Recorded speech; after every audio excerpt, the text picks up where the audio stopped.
Pulso Global es un espacio que busca analizar los principales escenarios, fenómenos y acontecimientos en el panorama internacional, desde un análisis serio y académico que busca generar insumos para que cada quien pueda construir su propio criterio. Porque comprender lo que pasa en el mundo y cómo incide en nuestro entorno es imperativo. Le invitamos a tomarle el pulso al acontecer internacional junto con nuestros analistas Gerald Solano, Percy Rodríguez y sus invitados.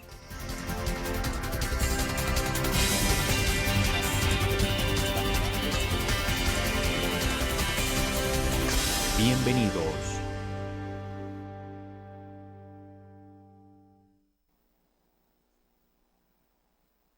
Hola a todos, esperando que estén muy bien. Les saludamos desde el programa Pulso Global en nuestra transmisión número 14 de este 2021. Les acompañamos como todos los jueves Gerald Solano y Percy Rodríguez. Hola Percy, ¿cómo estás? ¿Cómo has estado esta semana? Hola Gerald, encantado de saludarte y saludar a nuestra atenta audiencia que siempre nos acompaña a estas horas, que siempre nos observan por redes sociales, nos escuchan por Radio Costa Rica y las plataformas asociadas. Bienvenidos y bienvenidas a este programa en donde estaremos conversando hoy sobre un tema que se las trae. COVID-19, salud mental y la formación de profesionales en México y en el mundo, con un invitado especial que ya pronto les presentaremos. Así es, Percy, muchas gracias por acompañarnos en Pulso Global. Estamos transmitiendo en Facebook Live y por Radio Costa Rica 930 AM. Hoy tomándole el pulso, como señalaba Percy, a la salud mental con el maestro Alfredo Padilla López, a quien Percy nos va a presentar.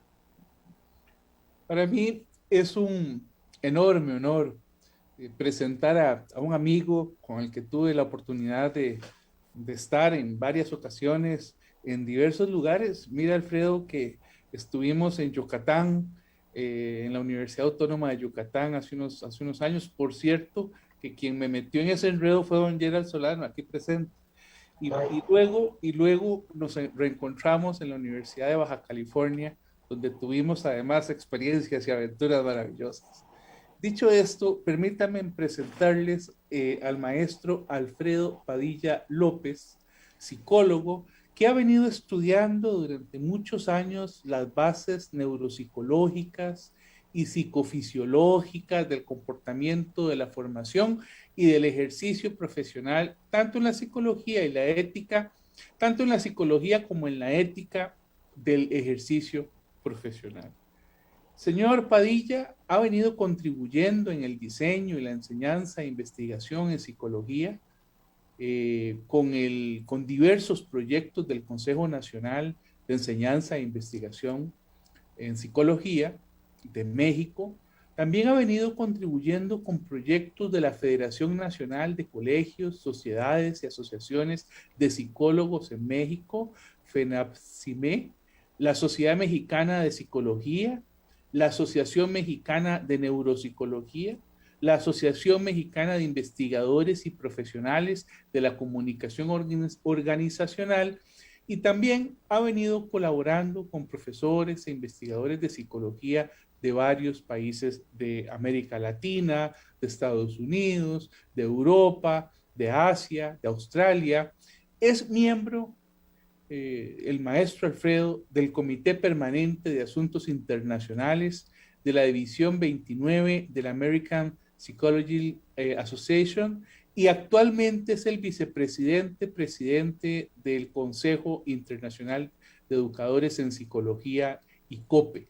Además, es autor del Diccionario de Neuropsicología de la editorial Manual Moderno,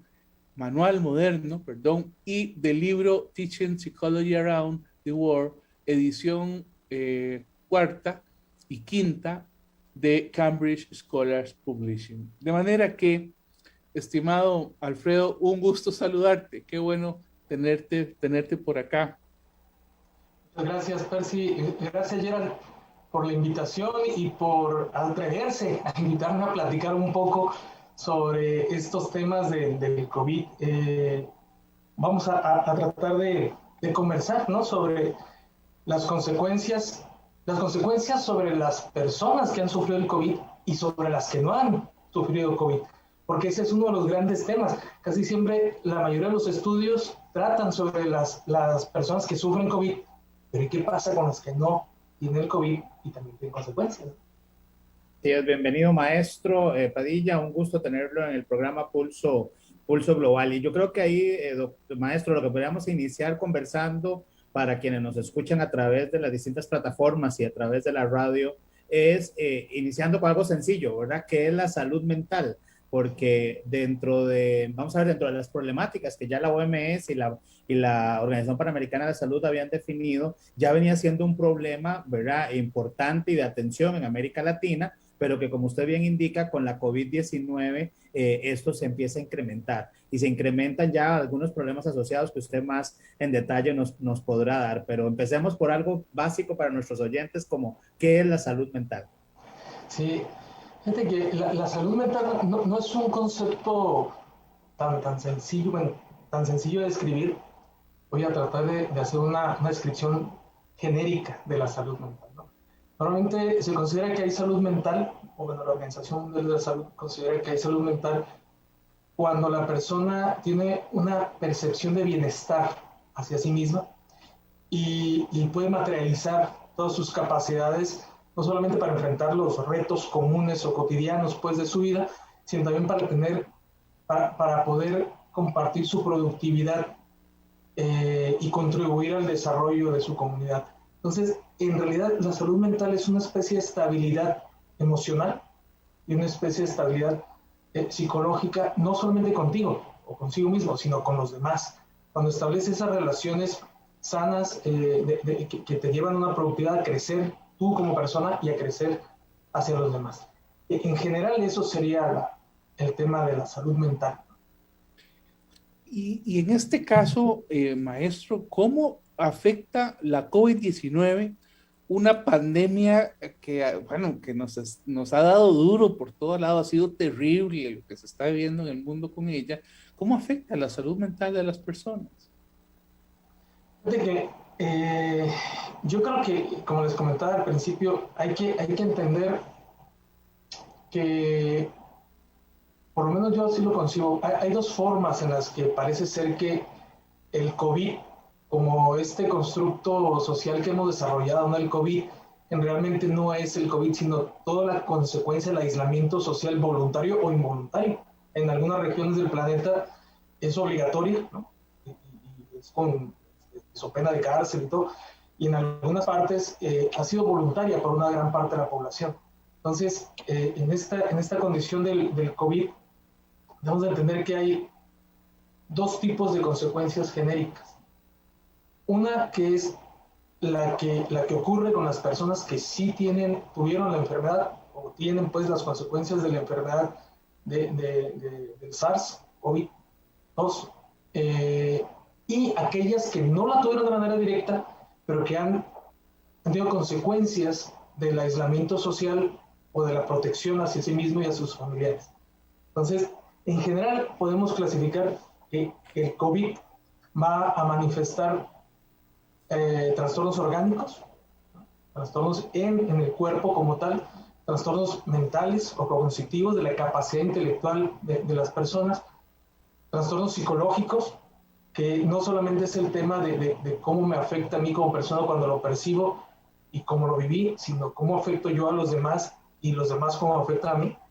Los trastornos sociales, que no es solamente, o alteraciones de las relaciones sociales, que no es solamente los temas clásicos de interactuar con otra persona, sino las relaciones de trabajo, ¿no? Los efectos económicos, los efectos públicos, la pérdida de amistades, ¿no? La falta de relaciones con otras personas y también las relaciones sociales hacia el interior de donde vives, porque esa es una alteración que también se ha visto que tiene muchos impactos.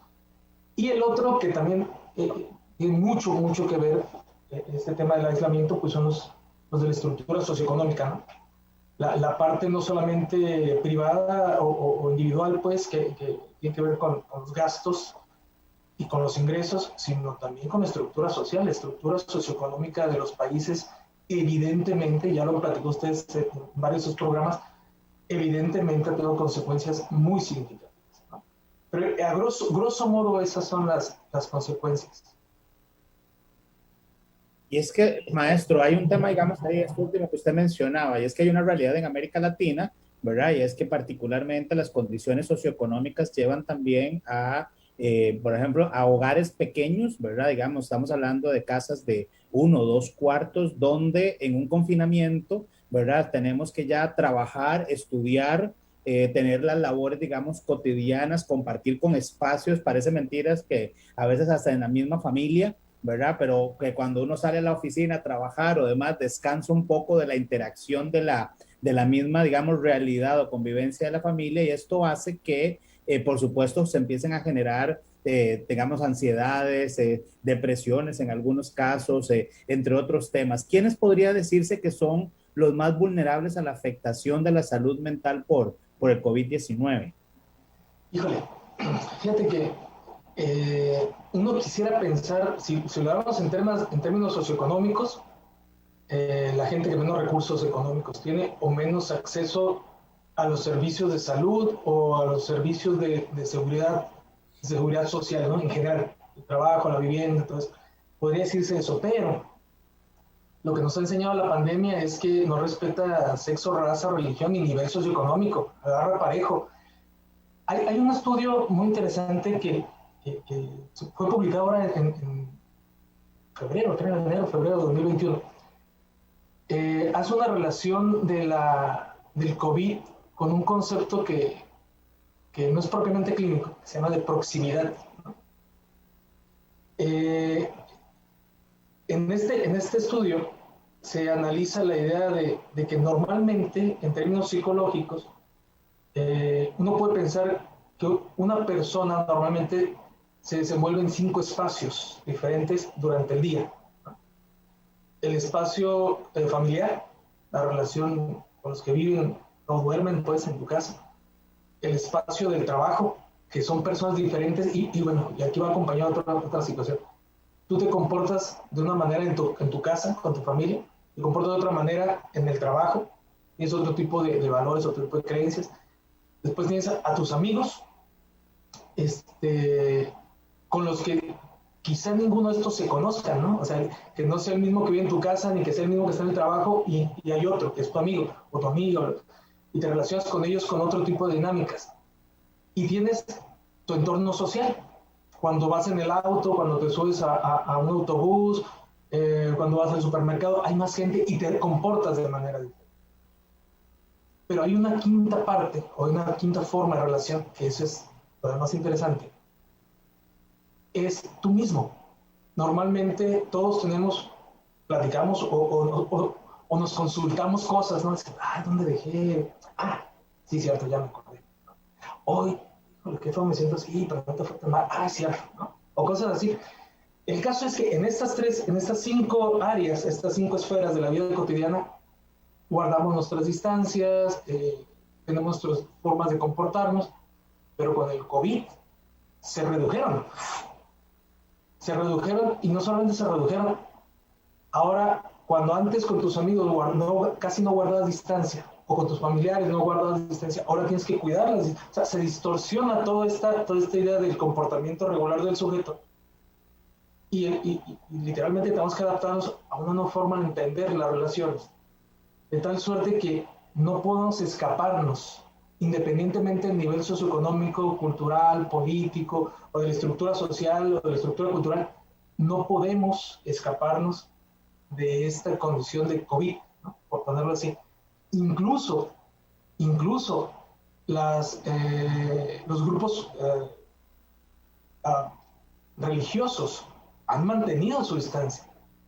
Incluso en las cuestiones laborales, que en algunas subculturas laborales son muy estrictas y tienes que ir a trabajar, incluso en estas condiciones han pedido la distancia. O sea, realmente ha habido un cambio muy significativo, por lo que yo no me arriesgaría a decir que son un grupo muy particular. Es cierto que en términos de acceso al manejo de la salud, al manejo de la salud personal, sí afecta más a las personas de escasos recursos que a las personas que no tienen tantos recursos. Pero hay ejemplos muy particulares. Por ejemplo, en la ciudad de Milán, no tienen los mejores servicios de salud en Italia. Milán fue una de las primeras ciudades en donde se saturaron los servicios de salud a pesar del ingreso económico per cápita que tienen y de la calidad de los hospitales. No fue suficiente. En México hay un estudio muy interesante que hizo una antropóloga en donde una persona tenía 40% más probabilidad de no sobrevivir si iba a un hospital público. Entonces, las personas que de bajos recursos que tenían que ir a un hospital público porque no les quedaba de otra, tenían más probabilidad de morir que aquella persona que no tenía, que tenía acceso a otro tipo de servicios privados. Entonces, yo creo que en general, y lo vamos a ver más adelante, o si me permiten lo aclaro más adelante, no nos escapamos, ¿no? Casi nadie. Estamos transmitiendo en vivo desde Facebook Live, por esa vía y también por Radio Costa Rica y todas sus plataformas, donde estamos conversando sobre el tema COVID-19 y cómo afecta la salud mental de las personas. También vamos a hablar sobre la formación de profesionales. Estamos en vivo, anuentes a recibir sus preguntas, sus dudas. Pueden escribirnos en Pulso Global, Facebook Live. Queremos saludar al maestro Miguel Ángel Viana Azul, quien nos escribe, muy interesante el tema tocado por el maestro Alfredo Padilla. Nos escribe un colega maestro desde la Universidad la UADY, la Universidad Autónoma de Baja Yucatán en México. Así que estamos conversando con el maestro Luis Alfredo Padilla López, quien es profesor de la Universidad Autónoma de Baja California, miembro del Cuerpo Académico en Salud Mental, Profesión y Sociedad y colaborador del Cuerpo Académico en Desarrollo Empresarial. Estamos hoy con un tema que se las trae y que ha habido mucha crítica, maestro, sobre cómo los gobiernos se han acercado al tema de COVID-19, cómo se han acercado, cómo han atendido el tema de la salud. ¿Qué se ha hecho para atender el tema de la salud en esta era? Fíjate que es una pregunta muy interesante porque uno quisiera pensar que han sido muy diferentes las estrategias de intervención, quizá por la estructura socioeconómica, quizá por la condición cultural, quizá por los niveles educativos o las estructuras educativas de cada país. Pero creo que ustedes los comentaban en alguna ocasión, al parecer, los países que son gobernados por mujeres o que la estructura económica o política, en la estructura donde la mujer tiene un mayor peso, les ha ido mejor. Me ha tocado platicar porque es inevitable pues en las reuniones de comités internacionales pues, platicar de los temas cotidianos, de los temas de COVID, de los temas de la vacunación, y me sorprende que gente de Australia o de Canadá o de Italia, ¿no? Alemania, todos coinciden con lo que nos pasa en Latinoamérica. Los gobiernos no han podido reaccionar, no han sabido reaccionar, no se han generado las políticas públicas más favorables. La mayoría de los países donde el gobernante tiene un perfil más populista es donde menos se han dado las oportunidades de salir adelante. Pero al parecer, en términos de salud mental, por lo menos en este tema de los servicios psicológicos o psiquiátricos, lo que hemos visto es que hemos tenido 3 problemas para atender los temas de salud mental en general. Una que es, a mi juicio, quizá la más difícil de resolver, es que no tenemos los modelos teóricos, no tenemos las capacidades técnicas para atender a una persona sin estar con la persona. Y eso es complicado. O sea, tendríamos que hacerlo a través de, bueno, que es lo que se ha hecho, pues en general, lo que hoy, antes y ahora con más énfasis se le llama telepsicología, que es el servicio por esto, por vía Zoom, ¿no? O por plataformas electrónicas de interacción. Pero eso limita mucho el servicio psicológico, es lo que han planteado la mayoría de los especialistas. Afortunadamente, para mí me toca colaborar con estos equipos de psicoterapia a nivel global. Literalmente hay representantes de todos los países, de todos los continentes, y es la misma situación. O sea, la telepsicología es la única solución viable que se planteó desde el principio, a reserva de la que se dé en hospitales que tenían que consultar de manera directa, pero pusieron su acrílico o hay una distancia. Sin embargo, el tema psicológico es persona a persona. Y el reto principal para atender por estas vías electrónicas no era la idea de que yo puedo platicar con ustedes y ustedes me pueden platicar cómo se sienten, cómo se han percibido. El problema nos superó. El problema es si la otra persona, la que requiere la consulta, tiene capacidad tecnológica, tiene la alfabetización tecnológica y tiene el recurso. Y además, por un tercero, si la compañía que brinda los servicios de Internet le otorga el suficiente ancho de banda y tiene la tecnología suficiente para mantener esa relación. Ese es un tema que ha pegado. Te digo que les comento que eso es lo que yo creo que es un reto con el cual todavía veo que hay un poco más de distancia por resolver.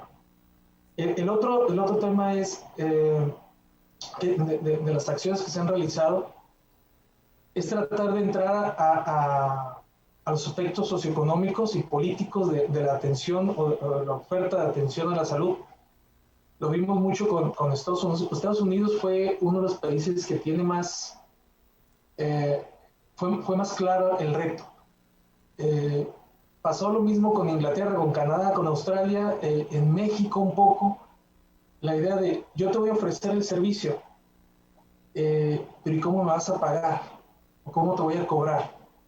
Y un problema más serio entre Estados Unidos, digo que Canadá y todo esto es, por lo menos a mí me han llegado algunas solicitudes de asesoría.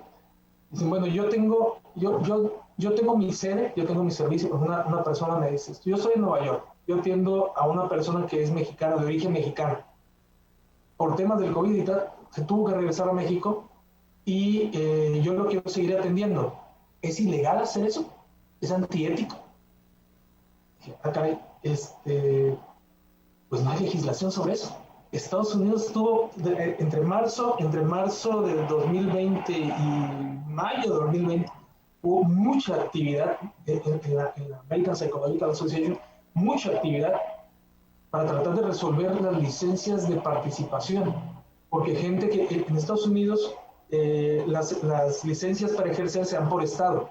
Entonces, si yo saco mi licencia en California, pero me cambio a Texas, tengo que sacar mi licencia para trabajar en Texas. Pero en este caso, la gente se movió, el servicio se siguió dando en línea y el Internet no conoce fronteras en ese sentido. Entonces, no hay todavía esa estructura, esa legislación, esa normatividad. Y lo mismo está pasando con otros países, Australia, Japón, le está pasando lo mismo. La gente prefiere recibir servicios porque no tiene tantos ingresos con gente de otros países que le ofrece el servicio. El problema es cómo controlan la calidad. Y en el aspecto psicológico cuenta mucho el aspecto cultural. Entonces, la primera reacción para dar un servicio de atención a la salud mental fue hacer lo que llaman telepsicología. Los retos son estos. Y un tercer reto que estamos ahí trabajando en las soluciones, ¿cómo haces evaluación psicológica? O sea, ¿cómo aplicas pruebas o instrumentos o evaluación psicológica a distancia? Porque una de las condiciones básicas para hacer evaluación psicológica es observar cómo resuelve el sujeto la prueba o cómo está sentado, cómo reacciona, ¿no? Y aquí ya si acerca mucho la cámara, solamente le estás viendo la cara, pero no el resto del cuerpo. O cómo le prestas un instrumento para que lo resuelva. ¿Cómo se lo llevas en físico? Ese es un tema que también estamos trabajando. Y en temas hospitalarios, hubo una situación muy interesante con el sector hospitalario, con el sector salud. Una de las reacciones iniciales cuando se empezaron a dar servicios psicológicos en la pandemia, entre marzo y mayo más o menos, no, más bien abril, mayo, una de las primeras reacciones de las asociaciones de psicólogos en todo el mundo fue ofrecer el servicio de atención psicológica. Entonces habrían líneas telefónicas, habrían este tema de la telepsicología, y una de las primeras poblaciones a las cuales se les quiso dar apoyo psicológico fue a los médicos, al sector médico, a las enfermeras, a los médicos, a los internistas, ¿no? A los urgenciólogos, que evidentemente ocupaban servicios psicológicos. Hubo un detalle ahí que no esperábamos que sucediera. Los cálculos son que apenas el 20% de estas personas, por no ser México, aceptó el servicio. Dice, caray, ¿por qué el resto no? Porque había algo que no habíamos calculado. Dicen, si tú me das servicio psicológico a mí, yo tengo que admitir que tengo problemas emocionales o tengo problemas de estrés, y eso va a mi evaluación, y de ahí se pueden agarrar para correrme. Caray. Entonces no querían servicios. Ese tema no lo esperábamos. O sea, por eso decía yo que no es... El tema de salud mental no implica exclusivamente atender la condición de salud, sino entender que es un contexto lo que hay que atender. Es una cuestión integral de la vida del sujeto. Pero bueno, creo que ya me extendí mucho en estas cosas, pero bueno, no sé si tienen más preguntas o dudas o comentarios. No, muy interesante, maestro Padilla.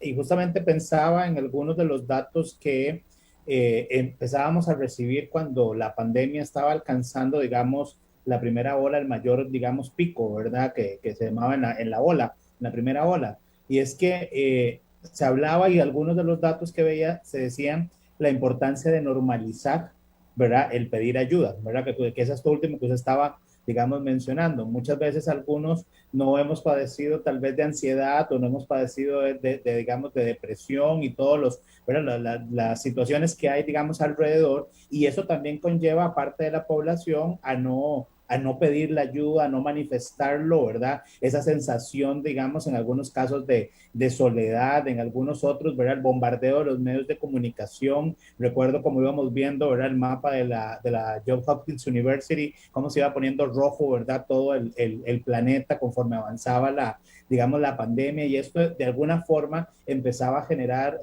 sensaciones, digamos, de ansiedad. Yo a veces he hablado con amigos y con colegas y les he dicho que no sé cuántas veces me ha dado COVID, ¿verdad? Sin que me dé, ¿verdad? Porque uno empieza a oír los datos y hay tanto bombardeo que ya empieza a sentir esos síntomas, ¿verdad? Y que de alguna forma estos espacios que a nivel de la psicología se han ido, digamos, habilitando o abriendo, pueden terminar siendo digamos, una respuesta para poder contrarrestar estas crisis o estos episodios. Y entonces ahí, digamos, me surge la pregunta si es suficiente la cantidad de profesionales en psicología que se pueden, digamos, tener para atender, digamos, la dimensión que tiene hoy esta pandemia, y que por lo menos en América Latina estamos viendo una tercera ola más fuerte, ¿verdad? Y que los países están probablemente, no sé el caso de México cómo estará ahorita, pero Costa Rica hoy reportó su dato más alto de todo lo que llevamos de la pandemia, ¿verdad? Desde marzo del 2020 a hoy,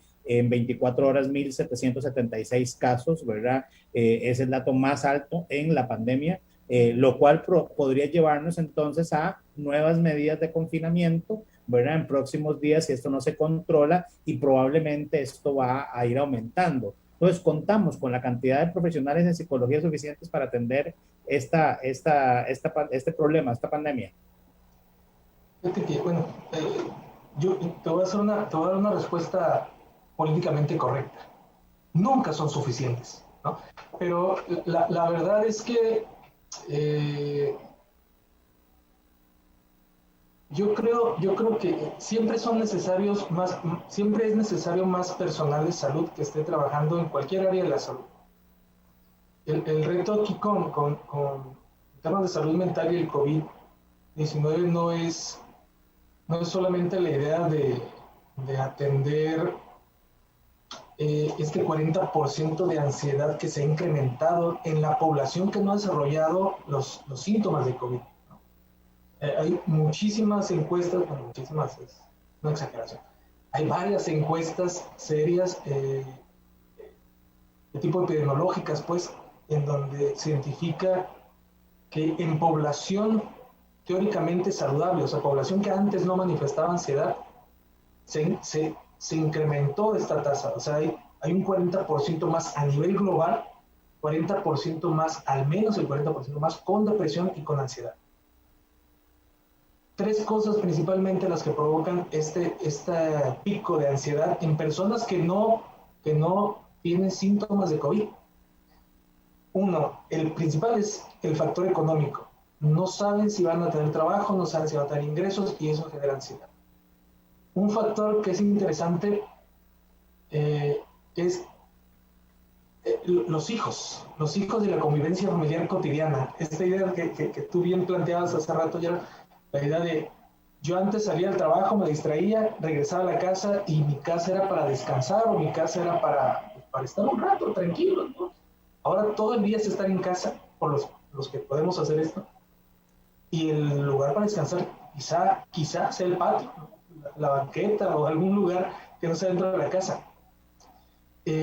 Otro factor que también está promoviendo este incremento es la incertidumbre del término, del concepto de pandemia.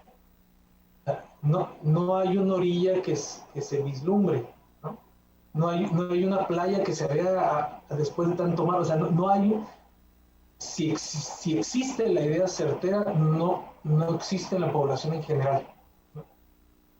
Ese tema de incertidumbre es un factor crucial para la pandemia. Entonces, tenemos la cantidad suficiente de profesionistas.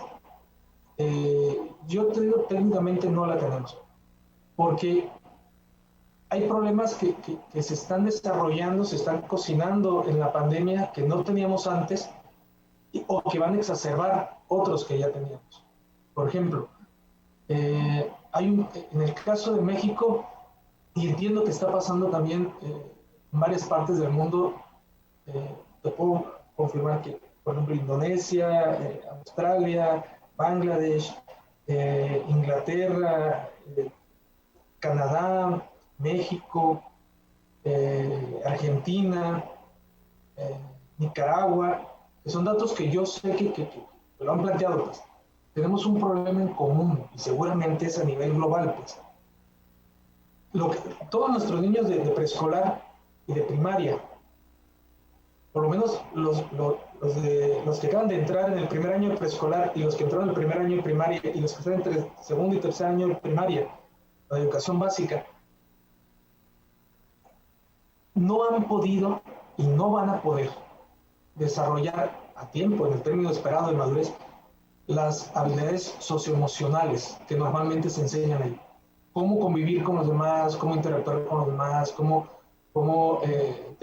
empezar a desarrollar esas reglas, comprender las reglas sociales implícitas y explícitas, y por lo tanto, cuando esta generación llegue a la adolescencia, van a tener problemas muy serios con el liderazgo y muy serios con la socialización. Y seguramente dentro de 15 años vamos a tener un problema muy serio, muy serio, con las nuevas formas de organización social.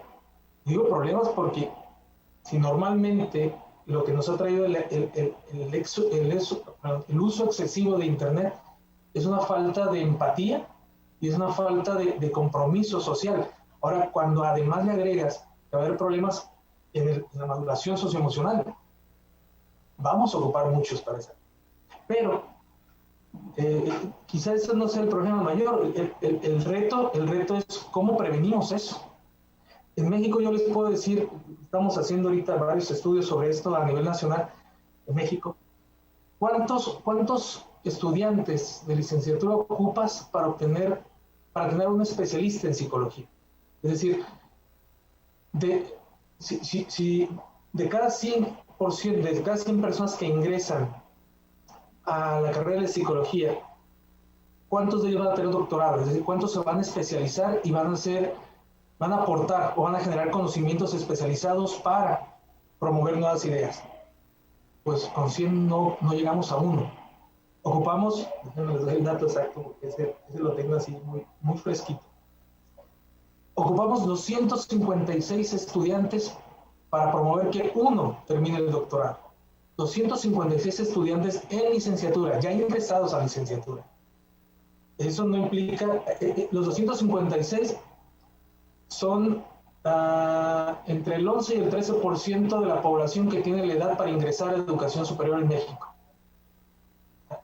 Es muy poquita, muy poquita. Y estamos hablando de México, que tiene una estructura educativa, bueno, cada quien en su país va a decir que no es la adecuada, ¿no? Pero por ejemplo, en el Caribe, que es donde tienen menos posibilidad de acceso a la educación superior, es todavía más complicado. En Asia Pacífico, en Asia Sur, también son muy pocos los que tienen la posibilidad de accesar a la educación superior, ¿no? Entonces, incluso, por ejemplo, en Estados Unidos, ni el 30% de la población tiene posibilidades de ingresar a la educación superior. Y para egresar, apenas egresan creo que el 15% de los que ingresan. Y ahí es un factor económico, principalmente económico, ¿no? La mayoría de los que estudian en las universidades de Estados Unidos, la mayoría, 8 de cada 10 son extranjeros. Los norteamericanos normalmente no estudian la educación superior. Entonces, sí nos falta, y creo yo que tendríamos que ser, más que promover, que sería bueno pues promover que se formen más especialistas, todo eso. Los que ya están, tendríamos que orientarlos hacia los problemas que se vislumbran, que no tenemos ahorita, pero que seguramente van a ocurrir, como este que les platicaban. La idea de ese grupo poblacional, que es relativamente alto a nivel global, vamos a tener unos serios problemas. Porque no es exclusivo, en el caso de México, no es exclusivo de Costa Rica, es exclusivo de los sistemas educativos de todo el país, de todo el planeta. Porque todo el planeta ingresamos a educación a distancia. Es raro el país que se mantuvo con educación regular, presencial. Entonces, si ahora vemos las consecuencias globales, o sea, no es, bueno, ustedes lo van a entender mejor que yo, no es de gratis que una gran cantidad de países tengan líderes populistas. Eso no es de gratis. En 15 años les puedo apostar que va a ser un poquito peor, si no, bueno, es sarcástico de un poquito, si no atendemos esa situación que se está formando. Pero bueno, es nada más una observación. Sobre esto último que estabas planteando, ¿cómo intervienen los psicólogos yo diría que en el mundo, ¿verdad? Los retos que propone esta pandemia, pues me parece que es muy específico. Pero antes de eso, Alfredo, tal vez saludar a Gonzalo Gentile, que nos escribe, y también a Yeti Berríos, y tal vez lo que doña Yeti escribe está muy ligado a lo que vos acabas de plantear. Dice, este es el más grande reto para la salud pública y que tenemos un deber moral porque es una afectación que daña la salud con desgaste masivo, afectando la moral y la economía. Probablemente.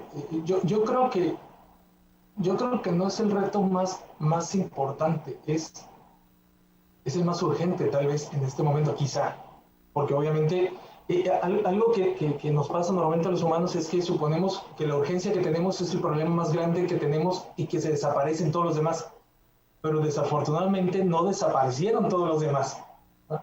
Sigue el tema de la pobreza, sigue el tema de la contaminación global, siguen los problemas de la falta de agua, problemas todavía. Este quizá sea el más evidente para todos porque nos afecta de manera directa y cotidiana. ¿Qué es lo que podemos hacer? Fíjate que esa es la gran pregunta, ¿no? Porque todo el año pasado, la revista, el boletín de la Sociedad para el Avance en la Psicoterapia, la división 29 de la IPA, dedicó todas sus publicaciones a tratar de entender al terapeuta, cómo cómo vive el terapeuta y cómo ha llevado estos retos, ¿no? Nosotros en México hicimos hace un mes un seminario, hicimos un ejercicio de análisis nacional. Invitamos a los presidentes de las asociaciones de psicólogos y de las reguladoras, ¿no? Las certificadoras, las acreditadoras nacionales de programas de psicología, para plantear esa pregunta. Ya sabemos que nos está yendo mal, ya sabemos que hemos tratado de resolver algunos retos que nos propuso el COVID, nos propone. ¿Pero qué sigue? ¿Hacia dónde vamos? Australia y la Unión Europea tienen un congreso similar, le llaman, el de Australia se llama Ausplat y el de Europa se llama Eusplat. Dicen, ya creo que ha sido suficiente el diagnóstico que hemos hecho sobre lo que ha pasado o lo que está pasando en temas de ansiedad, depresión y todos los aspectos psicológicos. Pero, ¿qué es lo que sigue? ¿Para qué tenemos que preparar a nuestros estudiantes y cómo vamos a entrar a resolver esto? En Latinoamérica creo que tenemos un reto muy importante y creo que puede ser una de las soluciones. Tenemos que hacer coincidir, hacer sinergia entre las universidades, entre las asociaciones de profesionistas y entre el Estado, para tener un solo frente. Eso es un reto. Por ejemplo, en el caso de Perú, de Colombia, de Chile, creo que Argentina ya también lo tiene. Ellos tienen una ley nacional para el ejercicio de la psicología. O sea, el ejercicio de la psicología es institucionalizada. Tienen programas comunes.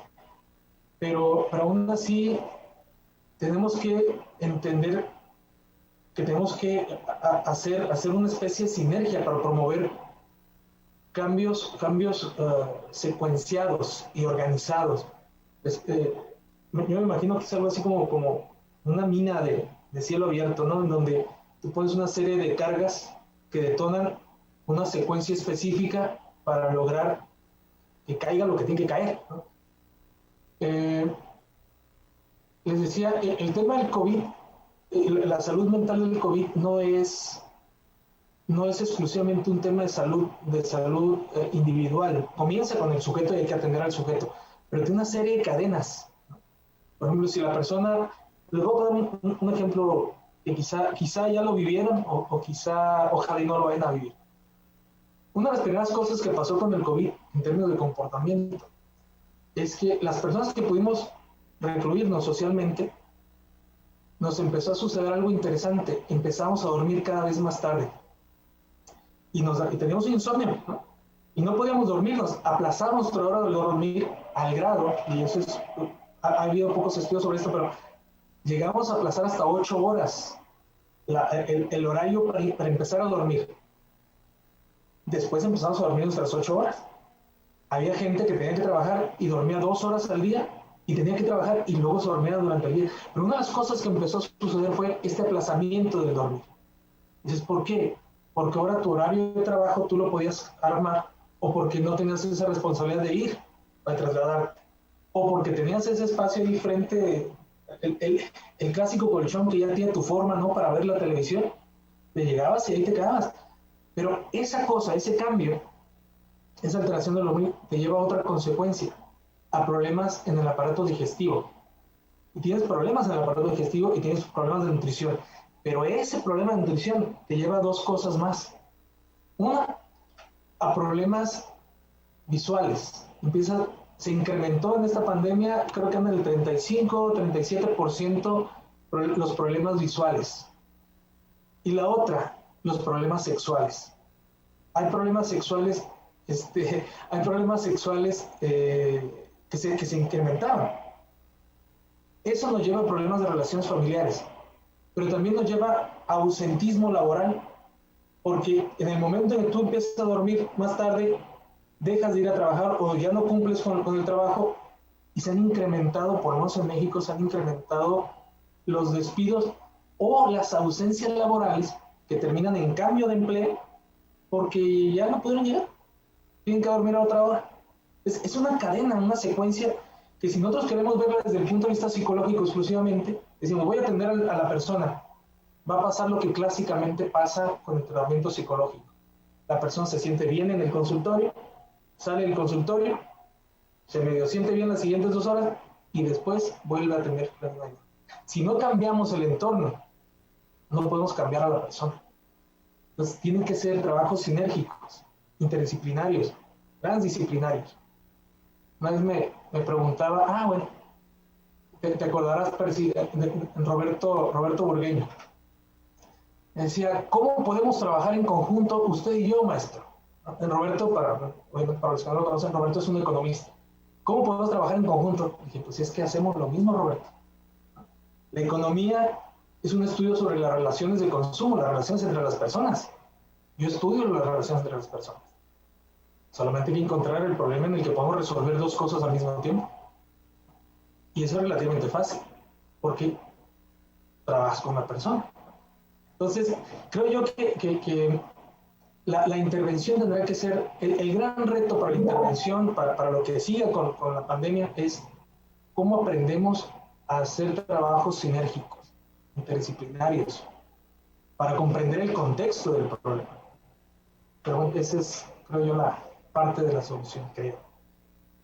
Maestro, y yo ahí con eso último, porque precisamente, como hablábamos al inicio, yo estoy ahí en los estudios doctorales con temas de gobierno y política pública, y entonces con esto último que usted mencionaba, me quedo con la gran, digamos, interrogante, si nuestros políticos, ¿verdad? Nuestros congresistas están visualizando realmente la construcción de esa política pública desde ese enfoque interdisciplinar que usted digamos, menciona. Porque, digamos, lo vemos en la práctica, ¿verdad? Yo, sin ser especialista en el área de psicología, pero, digamos, no es algo que escuchamos, ¿verdad? Es decir, los ministerios de salud, las entidades de salud, en el caso de México, ¿verdad? El IMSS, hablan más de temas de otro tipo de enfermedades, de cáncer, ¿verdad? De otra serie, digamos, de opciones por las que uno termina yendo, digamos, a consulta médica, ya sea en la seguridad pública, ¿verdad? O en la salud, digamos, privada, pero no se oyen campañas desde la institucionalidad pública de la importancia que tiene, digamos, la salud mental y que ahora en el marco de la pandemia, con todos estos efectos que usted nos está hablando en cadena, por lo menos acá yo tampoco lo he escuchado tan fuertemente, ¿verdad? Sí se han habilitado, igual que en México, líneas para atención, ¿verdad? Y soporte, pero lo he sentido más como un efecto, ¿verdad? De reacción, es más reactivo a lo que está pasando en la pandemia, pero no necesariamente como un elemento en la construcción de esa política pública de manejo, digamos, de la salud como un concepto integral, como usted lo mencionaba al inicio de este programa. Sí, fíjate que una de las cosas que descubrí, por lo menos yo descubrí para mi persona, en esos primeros meses de pandemia, con esta interacción que tengo la fortuna de tener con diferentes países o profesores o especialistas en diferentes países, me di cuenta que los políticos son políticos en cualquier parte del mundo. Es decir, no necesariamente piensan en términos sociales, ¿no? No necesariamente lo hacen. En principio yo creo, es porque, como cualquier humano, estamos limitados en temas de conocimiento, pues, ¿no? Necesitamos asesores que nos permitan ver ese contexto integral. Y por otra parte, yo creo que sí lo hacen. Yo creo que sí construyen políticas públicas con enfoque integral. Porque la mayoría de los países en su estructura gubernamental tienen, no sé, con diferentes nombres, ¿no? Pero tiene esta condición que llaman los sectores, ¿no? El sector social o el sector económico invitan a la educación, al de salud, y ven más. Creo que el problema no es el diseño en políticas públicas, el diseño es la implementación y el seguimiento. La implementación y la evaluación, el seguimiento de la implementación de las políticas públicas. Por ejemplo, en este tema de la formación de profesionistas, tenemos el caso de Rusia, por ejemplo. Rusia entre el 2009, creo que fue el 2009 y el 2017, creo que fue por ahí. decidió que iba a abrir las posibilidades de estudio de educación superior a la mayor cantidad posible de gente. Entonces, permitió el acceso, creo que construyó universidades y abrió la matrícula y podía entrar cualquier gente.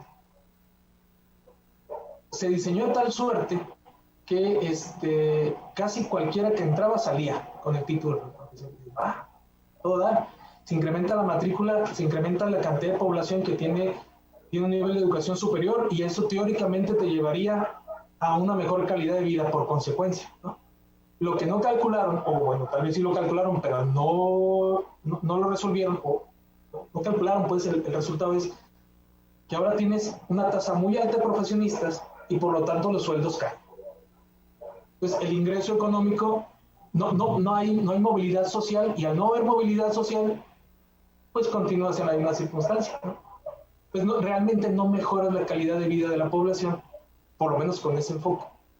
Entonces, yo creo que el reto no está, no es tan fuerte en el diseño de políticas públicas. Yo creo que el problema es que en ese diseño tal vez no hay mecanismos de evaluación y seguimiento tan rápidos. Quizá evalúan al final del sexenio o al final del periodo administrativo, cuando ya no puedes resolver, no puedes ajustar. O lo que también pasa en los diseños nacionales, los diseños de políticas públicas a nivel nacional, lo diseñas desde el escritorio con los datos estadísticos, con los datos negros, ¿no? del estadístico, pero no calculas que eso no puede ser operado en la comunidad tal, porque no tiene la infraestructura, porque no tiene la capacidad intelectual, no tiene capital intelectual para ejercerlo. Entonces, sí hace falta hacer este tipo de ejercicios, ¿no? Yo creo que para eso nos faltan los doctores, y para eso nos faltan los maestros con maestría, pues, ¿no? Y los doctores, porque teóricamente ellos tendrían esa capacidad de integrar esos datos. Yo no digo que cualquier persona no la pueda tener, pero en teoría invertimos. Si tu universidad es pública, pues todos invertimos, ¿no? A través de nuestros impuestos a formar a ese especialista, para eso lo hacemos. Pero quizá nos hacen falta más,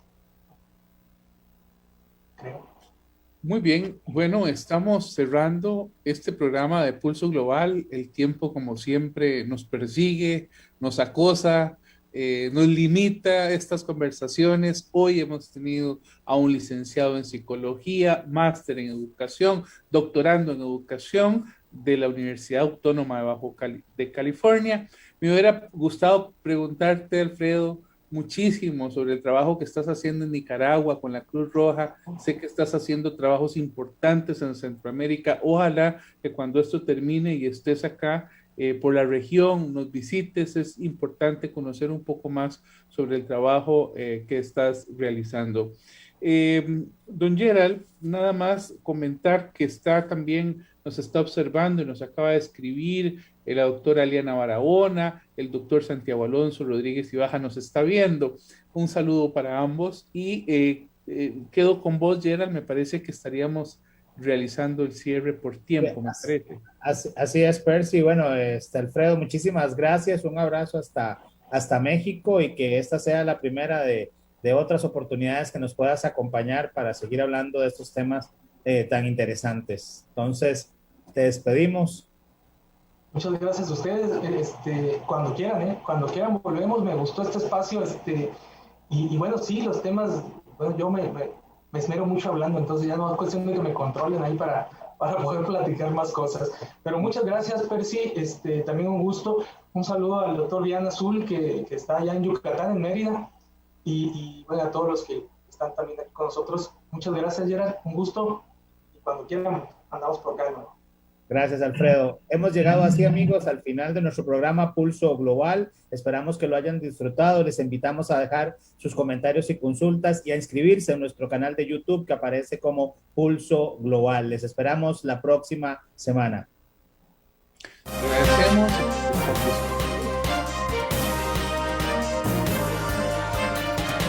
Esto fue Pulso Global. Gracias por acompañarnos en una transmisión más. Le invitamos a sintonizarnos el próximo jueves a las 7 de la noche por Facebook Live y Radio Costa Rica 930 AM.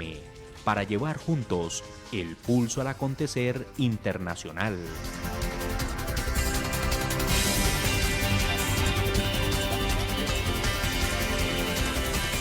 Buenas noches.